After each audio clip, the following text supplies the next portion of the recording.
Hey, and what's up guys? So in this video I'm going to show you how to private your TikTok account. So basically it's so quick and simple to do. So what you need to do, you need to just go to your TikTok app. So let me find my TikTok app here, and then you need to go to your settings. So click on profile and click on that three line button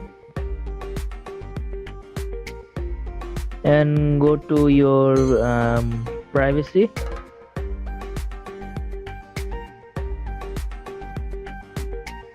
And now just you will see that option called private account. Now just tap on it. Now just click on switch anyway.